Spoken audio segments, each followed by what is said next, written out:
What's up, Phillies fans? Welcome into a later edition or an early edition, depending on how you look at things, of the Phightins Final. I'm Big Al. The Phillies headed out to the desert to take on the Diamondbacks, which we all know history right now has not always been well for the Phightins, and today was a little no different, but it was a roller coaster ride of sorts tonight, and we're going to get into all of that. And yes, Debo, what was that ending? We will get to that in a moment. But nonetheless, there is plenty to unwrap here tonight. The good, the bad, the ugly, and everything in between. Um, but this Phillies game, I know there's no moral victories. Again, I'm one of those guys, no moral victories. But it is nonetheless a heck of a game, with some historical implications into it, might I add, as well. Um, but we're going to get to all that in a second. I want to remind you that this show is brought to you by David R. Cherry, cherryinjurylaw.com. Get hurt at work, motor vehicle accident, personal injury, criminal law. You can go to cherryinjurylaw.com or simply pick up the phone and call them at 610-565-0300. David R. Cherry will defend your rights. So tonight, it was a story of pitching. I mean, I don't want to say this kind of a weird way of calling it a getaway game, because you open a 4-game series against a team that you struggled against earlier this year, as well as a stadium you tend to struggle in. I mean, in the last 10 games, the Phillies are 2-8 at Chase Field in Arizona. So that should kind of tell you what you were looking at coming into this. And, we're all looking at measuring sticks over the last run for the Phillies. Take a series 2 out of 3 against the Nationals, sweep the Tigers, 2 teams that are not good teams, but still a good way to earn some wins back. And then, of course, taking 2 out of 3 against the Dodgers this weekend made Phillies fans feel good, as it should have. And it should. This is a game that it looked like it was in hand for the Phillies, up 5-1 at one point, and it was this bullpen type of game that kind of came back to haunt us, because they could not keep the other team from scoring enough. This could have been a lot different game, but this team was in it up to the end. And as Debo mentioned earlier, they it was a very odd ending, which we're going to get to in a moment here. Zach is saying they are such cheaters. Zach, could you maybe tell me a little bit more what you mean by they are cheaters? Are you saying the Diamondbacks were cheaters? Because very weird turn of events in this game. So let's get into it a little bit. Lovolo was ejected, the skip for the Diamondbacks, after Corbin Carroll was hit twice in tonight's game. Once, if you go back and watch it, it was I get it. I get, like, you're gonna defend your player, but I think it was a little bit much in this one. The first one, they were throwing the ball on the inside, kind of skimmed off his wrist a little bit. I mean, he swung at it too. I mean, he was swinging at the bat, kind of a compact swing, but also kind of pulling back at the same time, where it hit him off the wrist and hand region the first time, and the second time it barely kind of grazed him. So I mean, if you're trying to hit somebody, you hit that person. I mean, you go, it's noticeable. But the Dbacks skip took something about it. Didn't just chirp from the bench. He got out off the bench, walked across the field, got in the face of the ump, got in the face of JT Realmuto. Benches started to clear. Bullpen comes out, and it is what it is. It turned into that wasn't a melee. No fighting really occurred, but I mean, they took forever to kind of get that game back in hand after that. I mean, they throw the guy out, but they let him stay out there for a while. And then one of the other bench coaches get in the face of, I don't know if it was Nick Castellanos or Schwarber. They just kind of kept running their mouth. They warned both benches. I'm sure there might be an early warning probably tomorrow, knowing that the kind of game that they had. I mean, this was a game. I mean, it was a good game. I mean, if you were to stay up to 1 o'clock in the morning and watch a Phillies game, this was a game. I mean, the only way would have been better would be a win. Zach saying it was a home run and they took it away from us. I mean, Zach, I was watching the video. I did not look like a home run to me. That ball was on the complete was on right on the. I mean, a foot and a half, foot and a half difference. But I mean, from the video I saw, I mean, unless you have some other video, I just didn't see it. When they slowed it down on the TV. I mean, the announcers agreed. I didn't see anything that makes me go, "Oh no, that was a home run." Um, I mean, it was barely. I mean, they gave it to him in the beginning, which in that case you kind of have to. Um, there is a thing about letting the guy run around the base. It's kind of sucking the air out of the stadium for him, instead of just doing what you do. Um, but I mean, I don't think it was a home run. I mean, God, I jumped out of my chair when they called it a home run. I was excited as all hell until they started kind of pandering back and forth that maybe not. And then when they slowed it down, it definitely didn't look like a home run to me, Zach. But I mean, but an inch, a foot and a half could have made a world of a difference. And God, what an ending that would be. But I mean, again, I'm not much into moral victories, but if you want to take something out of it, this team never lost any fight. I mean, they were up 5-1. They were down 9-5 at one point. And this team could have easily rolled over. Oh, this is a bullpen game. This is a getaway game, whatever you want to call it. We just traveled across the country almost. But they didn't stop fighting, and this team was in it. And like I said, it was a historical night. JT Realmuto becomes the first Phillies baseball player to hit for the cycle since David Bell. I mean, it's huge. 2004 to be exact. So that was a long, long time ago. You're looking at 19 years ago. But the last time a Philly hit for the cycle, in about 17 years, I believe they said, since a catcher hit for the cycle. So, you want to look at his stat line, not that I really have to break it down for you. A home run, and he got the two harder ones out of the way in the beginning because it was a home run to start, with his first hit, then a triple, and his second hit, and we're all sitting there saying in the back of it, don't say it out loud. Don't say it out loud. Don't say it out loud. Of course, they're saying it out loud. He's only a single and a double away from a cycle. I'm like, ugh, come on. I'm watching this game, like, stop saying it. I even went on Twitter, tweeted out you can see it at Big Al EOP. I said, don't say it. Just don't say it. Then he hits the single, and then his next time up, he's walked, but he gets his second chance, his last chance in the bottom of the ninth, and he doubles off as the first hitter off the bat, hits for the cycle, scores three RBIs and scores 3 runs, but just not enough tonight with this bullpen game. Just not enough. That's the ultimate takeaway from this, and unfortunately, like it's so many exciting moments in this game. Very competitive game, up and down game, but in the long run, a lot of storylines in this game tonight. But in the long run, it's a loss. It's an L, and that's the tough part. As I said earlier, they were like 2-8 coming in the last 10 games at Chase Field. They always seem to struggle here, no matter how good or bad the Diamondbacks are. And the Diamondbacks are a good team. They are tied with the Braves. I don't know if maybe they're above them now as best record in the National League. They are the tops in the West with about 4 or 5 games over the Dodgers, who we helped put them behind. Now, Dodgers are kind of Phillies fans, even they got beat this series against them. But it was it was a game. It was a heck of a game, and it's funny to have this much excitement in my voice, knowing how the game ended in an L. Though that's kind of the bummer. But these games are getting better, guys. The Phillies are getting, like, a lot of people are wondering, well, they played a couple bad teams. Are they really getting their groove back? I mean, look at this team. Look at these guys. They're all hitting better. Turner's hitting better.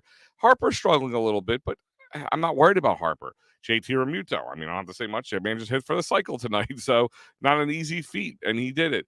Nick Castellanos, without a doubt, has been the most consistent hitter all year long and been doing a great job. Bryson Stott comes off the bench and scores on RBI and gives us a 1-run game. They're all hitting well, and it's just there was enough hitting tonight, just not enough pitching, and we're gonna get into that in a moment. So I want to remind you guys, like I said, a lot of good games coming up, a lot of good matchups, And you know what? You want to get out of Dodge for a few, and you want to go to maybe Wrigley Field. You know, that's the next up and coming Philly sports trips, Phillies away game, and it's not too far away. About a little over 2 weeks away. The ultimate trip to Chicago to Wrigley Field from June 28th to July 1st. Well, it's a heck of a vacation, and you know, with Philly sports trips, you're going to get your great tickets, great seats, great hotels, you know, your travel, all that stuff. You're gonna meet some players. You're gonna have an amazing food. You're gonna have amazing tailgates, parties, you name it. It's the experience, man. And a big old happy birthday. About an hour, 15 minutes late because the game, of course, went into the next day. But happy birthday to Vince over at Philly Sports Trips, the man, the myth, the legend behind Philly Sports Trips. A big old happy birthday to Vince. So I guess the only thing that would have made his birthday better is that this game ended in a W. Now we're back 2 games behind 500. But you know what? There's fight in this team, and that's kind of one of the big things I've been missing. You know, I talked about consistency. Well, the consistency is getting better. The starting pitching consistency is the problem in my eyes, and not just per guy. I mean, Aaron Nola. We'll get into that. We won't touch on that one tonight, but we all know how Aaron Nola has been up and down more than anybody. But they made a lot of moves. They made a lot of changes in both the hitting and the pitching that has been so far, for the most part, paying off. But these bullpen games are what kind of kills us. If we had a half decent starting pitcher, to go tonight, this probably is a W and a solid W, like a fair enough margin where you could just sit back and relax. And if you don't have to do a post game show like I do, you can turn the TV off and went to bed. I mean, there was always that possibility. But let's kind of break the pitching down here for a second. Matt Strahm was started off the game on the hump there. He went 2 2.3 innings, let up 4 hits, 3 runs, 3 earned runs, a walk, and a strikeout. I mean, he struggled a little bit in the beginning, did well later, and then kind of just after that whole melee, if you want to call it. I mean, between because of the hit on Carroll and Lavello and all that stuff coming out and getting thrown out. I don't know if it just buggered his mojo off because it's kind of froze the game for a minute, but it kind of let a couple things up. Marte, who's been pretty solid lately. He went 1 1/3 inning, 3 hits, 2 runs, 2 earned runs, strike and 2 strikeouts. Again, start off well and then just kind of imploded a little bit. Covey, again, same. He gets the loss on tonight. He was 1 1/3 inning, 2 hits, 2 runs, 2 earned runs, a walk, and 2 strikeouts. Vasquez, they struggled well. All these guys, except for one, Hoffman, gave up at least 1 run, or at least 2 runs, I should say. Vasquez went 1 2/3 innings, 3 hits, 2 runs, 2 earned runs, a walk, and let up 1 home run. And then Hoffman, of course, went 1 inning and let 2 strikeouts, but that was it for him. And that's your stat line with in 8 innings total. They let up 12 hits with 9 runs and 9 earned runs, 3 walks, 7 strikeouts, and 1 home run total. And that's the problem with this bullpen game. It got away from us. And, some people have been doing well with it. I mean, we all know the Rays have some magical thing. They have the right guys, the right placement. Maybe they're prepared for this, but it's this inconsistency. I go back to that term. You don't know what you're going to be doing. Is it going to be Strahm? Is it going to be Covey? Is Covey going to come in? Marte? Like they don't. Do they have a rhyme or reason? Do these guys know? Like, listen, guys, this is most likely the order we're going to go in if we're going to use 4 to 5 pitchers. Here it is. And maybe they do. I don't know. I'm not the skip, and I'm not privy to this information, but. I wonder, and if it's not, that could be why they struggle, and that's why, bullpen games like this. And Arizona's a good team. They're going to hit you. They're going to steal bases. They're going to run on you.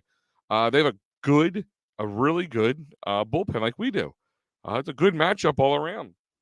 They've been playing. They were 11-2 coming into the night. We were, we were 7 for 8 or whatever it was. So I mean 8 for 7. No, 7 for 8. I don't know why I'm saying it backwards. It's early in the morning, guys. I'm tired. Give me a break. But like I said, it's the only bad part is they lost the game, but it was a hell of a game. Like if this was a playoff game, you'd have been on the edge of your seat. I don't care if you're a Phillies fan or a Diamondbacks fan. You're on the edge of your seat this whole time. You're like, all right, this team's done. 5-1. All right, Phillies win. And they come back. You're like, oh, down the Phillies are down 9-5. Now you're like annoyed. Like, oh, I'm going to bed. I guess this is an L. And then all the way up into the end in that dramatic fashion, which let's talk about it for a second, because Debo brought it up earlier and said, what was that ending? And the ending was, like I said, Bryson Stott got us in one run, scored JT Realmuto after he hit his double to hit for the cycle tonight. Bryson's on base. We're down one run. It's 8-9 Diamondbacks, and what looks like a home run from Cody Clemens, which should have made it 10-8. And maybe gives the Kimbrel or whoever to come in and possibly shut this game out. And it didn't happen. After review, it saw that the ball went a little bit to the right of the foul pole and stayed foul. Zach felt like they took it away from us, but I don't think we had it. So I don't know if they took it away from us and we just didn't have it. It was just too close to call, but it was they called it a home run initially, and he tried around the bases and went back in the dugout, and then they pulled him back out to finish the at bat, and that was the end of it. And game over, and that's just what it was. Like I said, the only thing I had a problem with that is that he should have called that right away. We should have reviewed it right away, and he shouldn't have let him trot around the bases. Before what happens. Like I said, it kind of sucks the air out of you, but it is what it is. But there's a lot of scoring tonight, so why don't we kind of jump into that real quick? And before we do, let's talk about Sherry'sTickets.com. It's where I go to get my tickets, where all EOP goes and all our fans go. Sherry'sTickets.com. There's hard to get tickets. If you want to get tickets, you can probably still go to Phillies.com maybe for tickets, or go to concert tickets or theater tickets, but you're not going to get good seats, and you're going to pay an arm and a leg. So I go to Sherry'sTickets.com, and no hidden fees. The price you see on the screen right away is the price you get. I had somebody come up to me and says, you know what, other places were cheaper. I said, go to checkout. Go to checkout and tell me whose prices are cheaper. Because when you first look on the screen, one team, one player, one company might have $20 or $25 difference. But by the time you check out and you hit the taxes and the fees, you're paying $100 more than if you went to Sherry'sTickets.com, and an additional 10% off with the great promo code EOP10. Go to Sherry'sTickets.com and tell them EOP sent you. And it's a simple way to tell them by using that promo code. You don't have to say it. Just use the promo code EOP10. You won't be sorry. And it's not just for sports. Theater, concerts, you name it. They got it. They will help you. They will get you those hard to get tickets anywhere. Sherry'sTickets.com. Can't beat it. So let's look around. Let's look at this for a second. And I want to kind of walk you guys through a little bit of the scoring. And there's a lot, because a 9-8 loss. There's obviously a lot of scoring, and it starts off 1-0 with Arizona, with a Longoria sac fly, who scored Ketel Marte. And then in the second, JT ties it up 1-1 with his solo home run, which was the beginning of his cycle. In the third, JT scores again, and scores Nick Castellanos and Turner, putting the Phillies up 3-1 with a triple. There's his triple in the cycle. Alec Boehm, who struggled his first game back, seemed a lot better today. Hopefully they said they looked like he was kind of walking off a little gingerly when stretching out his hammy when he ran that base out in the ninth inning. But he doubled, and he scored JT, making it 4-1 Phillies. Josh Harrison joins the club and scores another one, making it 5-1 at the top of the third. But the Arizona want to let it go, and Pavin Smith makes it 5-3, making it a closer game. Bottom of the fourth, Emmanuel Riviera scores for the D-backs, makes it one-run game, 5-4 Phillies at the time. And Corbin Carroll ties it up with a triple of his own, who had a hell of a night. making it 5-5. Bottom of the 6th, we have a lot more scoring from the Dbacks. Emmanuel Rivera scores, making it 6-5, and then Evan Longoria scores a 3-run homer, making it 9-5, and it would seemingly put this out of reach for the Phillies, but that wasn't enough. Bryce Harper doubles and scores Kyle Schwarber, making it 9-6. Alec Boehm singles in the top of the 7th as well, making it 9-7. Still Arizona.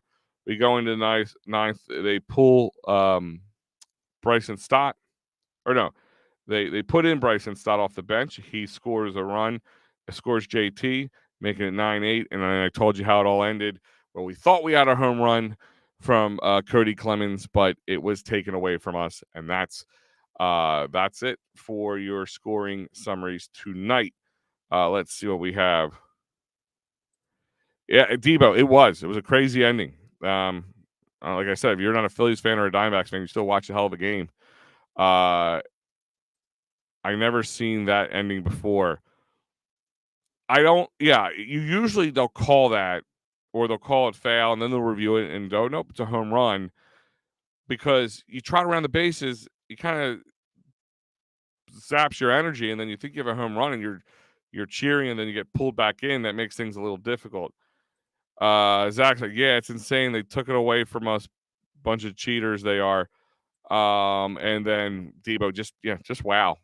Oh, that's maybe the theme of tonight, Debo. I'll go with that on you. It's a wow kind of night. There's a lot of wows. Wow, the pitching gave up a lot of runs. If there was a half decent starting pitching attempt, this was probably a 4-8 or 8-4, 8-5 victory. Phillies, I think. I don't think this goes that far, but it was a heck of a game. It was just fun to watch. And then, of course, because of the loss, it gets a little kind of knocked down. But JT Realmuto for the cycle. I mean, you can't beat that. For those who are just joining us, like I said, JT, he hit a home run first of all. Then he hits a triple. Gets the 2 hard ones out of the way at least. Then he hits a single, and then he's walked. So he was a double away in the 9th, comes up, hits that double, hits a cycle. Like I said, first time since David Bell in 2004. So you're looking at 19 years. It's the 17 years since a catcher hit for a cycle in Major League Baseball. So yeah, kudos to JT. Like I said, take your. It's okay to take some minor victories occasionally. It's hard to take them when the team's struggling. It's really hard to take, but this team isn't struggling right now. They're doing well. They're showing a lot of fight in them. And this, show me something here. Win this series. Go win the next 3, or split the series 2-2 against a really good team in Major League Baseball. Away in the stadium in Chase Field where you tend to struggle. And this could be, a really defining series that we will look back on if this team makes another healthy run. We may look back at this Diamondbacks in series and they split it, or they won the series and played well at Chase Field as they usually don't, and you're like, okay, that was a turning point. But real quick, we're gonna look at the scoreboard around. Good video recap, man. Thanks for your insight. Thanks, man. I appreciate that. If you haven't subscribed yet, please do. We do one every night after the Phillies, even these late night games. So I appreciate you for appreciating me. It's things like that make it fun doing this job. But like I said, the Phillies are at 32 and 34, 2 games under 500. They're sitting 3rd in the NL behind the Braves and the Marlins. But let's look around the league real quick. Only a few games going on tonight, being a Monday night, so not everybody played tonight. A couple extra inning games. Atlanta lost to Detroit 6-5 in 10 innings. So that was huge for us. Colorado beat Boston in 10 innings, 4-3. San Fran beat St. Louis 4-3. Angels beat Texas Rangers 9-6 in 12 innings. A lot of extra innings tonight. Cincinnati beat Kansas City in extra innings 5-4. and Oakland beat Tampa Bay 4-3, as well as Miami lost to Seattle 8-1. So that is your out of town scoreboard for the night. Like I said, not a lot of games playing, and like I said, it helped us out. In some ways, we are 8 games out behind the Braves. We are about about 5 games out behind the Marlins, 5.5 games. But we can get up above that 500 marker to by the end of this you know split this series and go really handle Oakland, and don't drop against a bad team. That could be huge for us. We'll be above 500 most likely at that point, and giving the Marlins and the Braves a little heart palpitations. Right now, the only team that's as good as the Braves in the National League is the team that we're currently playing, and that's the Diamondbacks. So, guys, that is about it for a late night show. That's all I have for you. Like I said, the Phillies lose 9-8 to the Diamondbacks in a very uh, roller coaster excitement type ride that was this Phillies game, from what looked like it could become a bench cleaning brawl when the Diamondbacks manager was ejected, back and forth scoring from both sides, JT Realmuto hitting for the cycle. All those kind of things happened tonight. Unfortunately, the one thing that we wanted the most would have been the W, with the anticlimactic not home run that was called back from Cody Clemens at the end. But you live to fight another day. The Phillies will be back tomorrow at Chase Field, hopefully looking for a little revenge. Like I said, I wonder if they're going to kind of pre-warn them before the game starts, so if anything happens, because somebody's going to get their revenge. Maybe it won't happen until the third or fourth game when they feel things have calmed down, because you don't want to lose a player because of stupidity. But we'll find out. So that is about it tonight, guys. I'm Big Al. Follow us at EOP Sports on Twitter, and as well as you follow us on Instagram, Facebook, TikTok, you name it, we're on it, as well as EOPsports.com. You can watch us live and everything live. Plenty of things going on, and anywhere you get your podcast, we putting podcasts out all the time. So if you're not, and that's 4 for 4 and so much more, from lacrosse to the USFL we cover, and our new wrestling podcast, our new wrestling live show will be launching this Friday. The Steel Steps will be coming out, joining the EOP family. So if you're into wrestling, that's also something you can find on EOPsports.com. Plenty of writing and plenty of videos about it, and podcasts soon to come starting this Friday. So guys, thank you for joining me tonight. Like again, Phillies lose 9-8 in Chase Field. Hopefully to bounce back tomorrow and try to climb up above 500 for the first time in a long time. Other than that, guys, I'm Big Al. Check me at Big Al EOP on Twitter, and I'll see you next time.